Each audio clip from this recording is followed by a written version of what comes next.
According to Jesus, what is the key to a seed bearing fruit? It has to die. Hold a grain of wheat in your hand, keep it there, won't do anything. You plant it in the ground and it dies, it bears all kinds of life that you could have never imagined before. Jesus says, in order to live, you have to die. Period. Death is necessary for life. I look at the church in our country today, and not just generally, I look at the church I pastor, and I don't see this kind of hatred for sin. I don't see it in my own life like I want to see it.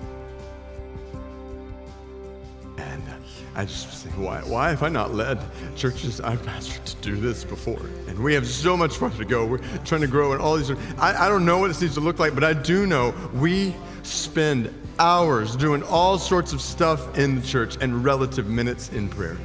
And that's got to change.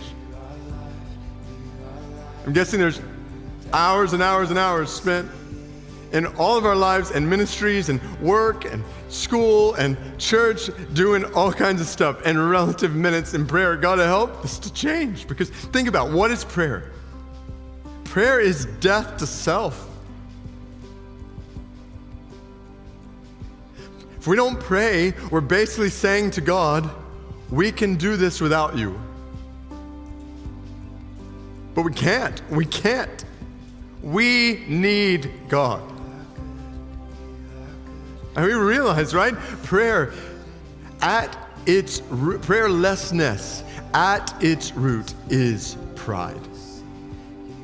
Prayerlessness at its root is pride. It is an attitude of a heart that says, I can do this without God. And it is utter foolishness. And it is, I fear, too much a part of our church culture. I'll just say, my life in ministry. It needs to change. Like, we can't do this without God. We need God. We need God in our lives. We need God in our marriages, our parenting, our kids, our teenagers need God. Our churches need the grace of God. Our country needs the grace of God. Don't we?